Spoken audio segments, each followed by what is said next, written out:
कि जब भी बिहार में चुनाव के दौरान चर्चा चल रही थी तो लोगों ने एक आलोचना होती थी कि भाजपा ने बिहार में कोई बड़ा नेता नहीं पनपने दिया, या फिर बिहार में भाजपा का कोई बड़ा नेता नहीं है।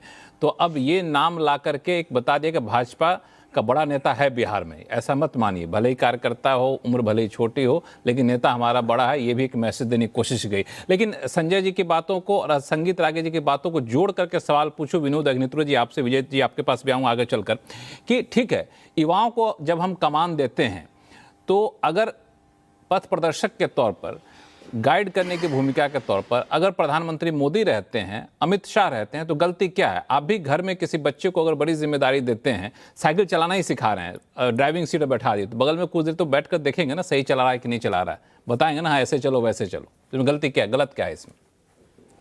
कोई गलती नहीं, मैं कहाँ गलत कह रहा हूँ। लेकिन ये बात सोनिया गांधी में भी लागू होनी चाहिए कि वो भी अगर किसी को गाइड करती है तो वो तो तानाशाह हो जाती है। मतलब ये तो सब पर लागू है। अगर मुलायम सिंह यादव किसी को गाइड करते थे तो वो तो सब वो हो गए। तो ये तो सब हर पार्टी में लागू होता है कि जो उनके वरिष्ठ नेता है वो अपने पार्टियों के पदाधिकारियों को अगर कोई निर्देश, कोई सलाह देते हैं, कोई गाइड करते हैं तो अच्छी बात है। इसमें क्या दिक्कत है? ये तो जनरेशनल चेंज जब होता है तो एक पीढ़ी से दूसरी पीढ़ी को सारी चीजें हस्तांतरित होती है, इस तरीके से होती है, इसमें कोई दिक्कत नहीं है। लेकिन ये आदर्श स्थिति है, व्यवहारिक स्थिति दूसरी होती है। व्यवहारिक स्थिति में सलाह नहीं दी जाती, निर्देश दिया जाता है। ये आप पार्टी के भीतर के लोगों से पूछ लीजिए। तो कोई पार्टी हो, कांग्रेस पार्टी हो, बीजेपी हो, समाजवादी पार्टी हो, आरजेडी हो, जो सर्वोच्च नेता होता है या सर्वोच्च नेता का जिसको दर्जा मिल जाता है, वो निर्देश ही देता है अपने पदाधिकारी, वो सलाह वाला नहीं देता। कि हम लोग कहते हैं कि उन्होंने सलाह दिया, ये भाषाई जो है बढ़िया एक पैकिंग में चीजें पेश की जाती है। सच्चाई यही है। अब जैसे हमारे बहुत परम मित्र है संगीत भाई और वैचारिक मित्र है, मतलब वो, अब उन्होंने कहा कि सामाजिक न्याय के नाम पर गिरोह, मतलब आपका विचार तो परिवार हो गया, आपसे इतर विचार गिरोह हो गया, तो ये क्या है? आप ये उससे सहमत हो सकते हैं उस विचार से, सामाजिक न्याय के विचार से, धर्मनिरपेक्षता के विचार से या वामपंथी विचार से, लेकिन गिरोह करने का क्या मतलब है? अब गिरोह अगर है तो गिरोह फिर सब है गिरोह। अलग दक्षिणपंथी गिरोह भी है, वामपंथी गिरोह भी है, मध्यमार्गी गिरोह भी है, सब गिरोह है। ये नहीं होगा ना कि एक को गिरोह कह दिया, एक तो बड़ा आदर्श हो गया। और कौन सा ऐसी पार्टी है, कौन सी ऐसी विचारधारा जहां आपसी अंतर्द्वंद नहीं होता व्यवहारिक राजनीति में? ठीक है, आज भारतीय जनता पार्टी एक बेहतर परफॉर्म कर रही है, उसके कार्यकर्ताओं की मेहनत है, संघ उसके पीछे है, उसकी ताकत है, और तमाम सारे क्या कहते हैं, सरकार भी उनके पास है, चुनाव भी जीत रहे हैं एक हर तरह से। ठीक है, अच्छी बात है। कांग्रेस ने भी 60 साल यही किया है, ऐसे जीतती रही, वो भी जीतती रही। तो समय है तो उसका श्रेय भी देना चाहिए, अमित शाह जी की रणनीति को श्रेय देना चाहिए, नरेंद्र मोदी जी की लोकप्रियता को श्रेय देना चाहिए, कार्यकर्ताओं की मेहनत को श्रेय देना चाहिए। तो उसमें कोई दिक्कत नहीं है, हम तो देते भी है श्रेय। लेकिन जो अगर हार रहा है कोई भी है तो एकदम से उसको ये मान लेना कि वो खत्म हो गया तो या वो बिल्कुल निकृष्ट है, ये भी ठीक नहीं। मेरे हिसाब से हो सकता है कि और मित्रों की अपनी दर्शक की शैली हो, लेकिन अभी आपने एक बात कही कि तो भाजपा ने कह दिया बिहार में भी उनके बड़े नेता है। नितिन नवीन भाजपा के बड़े नेता है नहीं, उनको बड़ा बनना है, उनको पार्टी ने मौका दिया है बड़ा बनने। अब वो अगर अच्छा परफॉर्म करेंगे, अभी तक का उनका जो राजनीति का चीज है साफ सुथरा रहा है, निर्विवाद छवि है उनकी, पढ़े लिखे हैं और किसी तरह का विवाद नहीं है, कोई वैसी छवि भी नहीं है, बाहुबली टाइप की छवि नहीं है, 5 बार विधानसभा जीते हैं तो लोकप्रियता भी है। तो अब उनको ये मौका पार्टी ने दिया है कार्यकर्ता को कि वो अपने को बड़ा साबित करें। जैसे तमाम सारे, राजनाथ सिंह को मौका दिया गया, राजनाथ सिंह बड़े नेता बन गए। कल्याण सिंह को कभी मौका दिया गया तो वो बड़े नेता बन गए। शिवराज सिंह चौहान को मौका दिया गया, वो बड़े नेता बन गए। तो इसी तरह जो है पार्टी ने मौका दिया है नितिन नवीन को, अब उनको बड़ा बनना है और उनके सामने अपॉर्चुनिटी है, असीम आकाश है, स्काई इज द लिमिट वाली स्थिति है।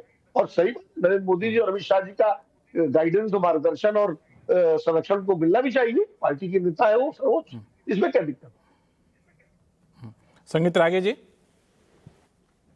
देखिए, मुझे लगता है कि भारतीय जनता पार्टी और अन्य संगठनों के बीच में काम करने के को लेकर के एक थोड़ा अंतर को हमको समझना चाहिए।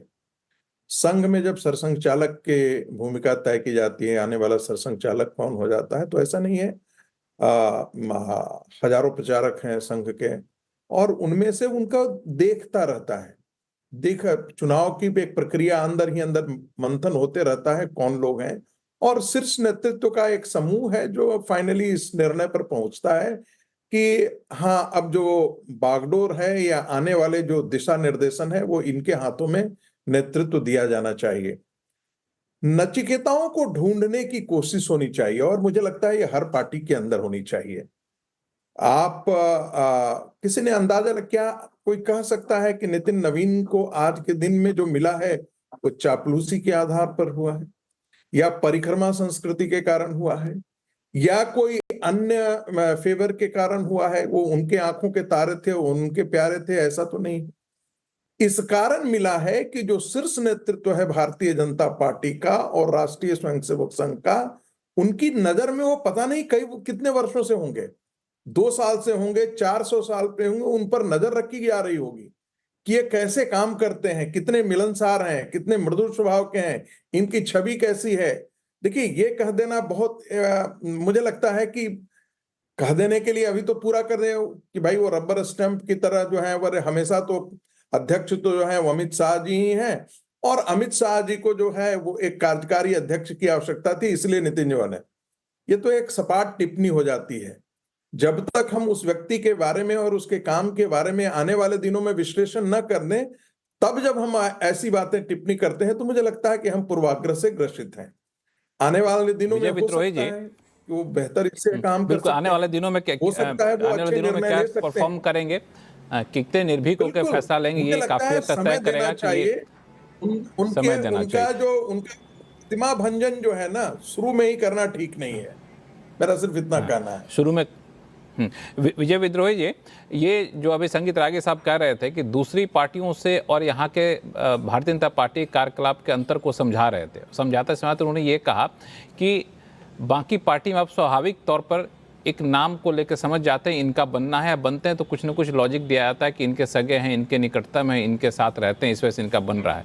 लेकिन यहाँ पे ऐसा होता नहीं है, ये अलग पैमाना यहाँ पर होता है। इस थ्योरी को आप कितना एक्सेप्ट करते हैं?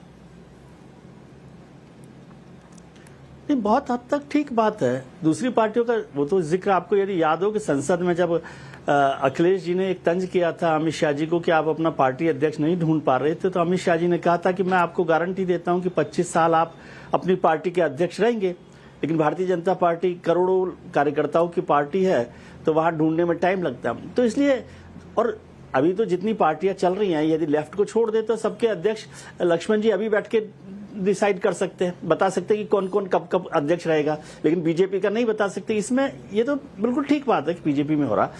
और जो मैंने बात की वो नितिन नवीन को लेकर नहीं की, मैंने तो कहा ही, मैंने तो इंदिरा जी का और प्रधानमंत्री नरेंद्र मोदी दोनों का चर्चा की।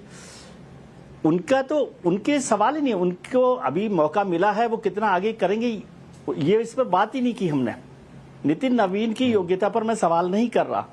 मैंने कहा कि अमित शाह जी देखते हैं, और वो भी बात ठीक है, हैंडलिंग की बात है। आज पार्टी इस स्थिति में है कि 2 बड़े लीडर हैं, तो उनके साथ में किसी को ग्रो किया जाए, वो ठीक बात है। तो इसमें कहां परेशानी है। और नितिन नवीन को चुना गया तो ये सवाल भी वाजिब बनता है कि किसी को भी चुन दीजिए, विजय त्रिवेदी को बनाते तो भी आप कहते कि विजय त्रिवेदी क्यों, तो वो भी एक बात ठीक है। लेकिन अब इन सब बातों के साथ ये मान लें कि नहीं, कुछ हो ही नहीं रहा और जनरेशनल चेंज है, तो मैंने आपको जनरेशनल चेंज तो 1944 का बता दिया कि वाजपेयी जी के जमाने से चल रहा है, दीनदयाल जी के जमाने से चल रहा है, गुरुजी भी सरसंघचालक बने तो 50 साल की उम्र थे। तो वो सब बातें ठीक है। लेकिन ये जब कहते हैं ना आप कि नहीं ये प्रयोग, इंदिरा गांधी का जिक्र भी मैंने किया कि उन्होंने किस तरह से बदल दिया, तो नए लोगों पर नितिन नवीन की योग्यता पर मैं शक नहीं कर रहा। उनको तो अभी मौका मिला है, वो काम करेंगे, अच्छा काम करें, हमारी शुभकामनाएं हैं। लेकिन ये कहना कि भाई जो सीनियर लोग हैं उनको आपने क्यों अवॉइड किया, क्या इसलिए क्योंकि वो यस बॉस नहीं हो सकते? ये कड़ा सवाल है, इसका जवाब किसी के पास है? और क्या आप समझ रहे हैं कि अब ये जनरेशन चेंज के नाम पर जितने ताकतवर, जितने अनुभवी, मजबूत लोग हैं उनको आप दरकिनार कर रहे हैं? ये मार्गदर्शक मंडल की एक नई जो श्रृंखला है वो बनाना चाहते हैं? इस सवाल का भी तो जवाब दीजिएगा। और फिर अभी कहा गया कि प्रयोग, एक लाइन और बोल देता हूं कि प्रयोग किया गया, प्रयोग करना अच्छी बात है, प्रयोग करके गलती करना भी अच्छी बात है, उसमें कोई बात नहीं है। लेकिन प्रयोग करके अगर गलती होती है उसको कोई चैलेंज नहीं कर रहा। इसको भी ध्यान रखिए, एक राज्य में 3 बार मुख्यमंत्री बदल दें और पार्टी में किसी ने चैलेंज नहीं किया, ये प्रयोग है। एक राज्य में आप मुख्यमंत्री समेत सारी सरकार बदल दें और कोई चैलेंज ना करे, ये प्रयोग है। और सिलेक्शन जो है ना वो पार्ट ऑफ डेमोक्रेसी नहीं होता सर। इलेक्शन जो है वो पार्ट ऑफ डेमोक्रेसी है, उसकी कितनी भी परेशानियां हो, और यदि सिलेक्शन से करना है तो फिर देश भर में सिलेक्शन करिए, इलेक्शन करिए मत। तो इलेक्शन सिलेक्शन जो है कभी भी पार्ट ऑफ डेमोक्रेसी नहीं होता, ये इसका मूल आधार है।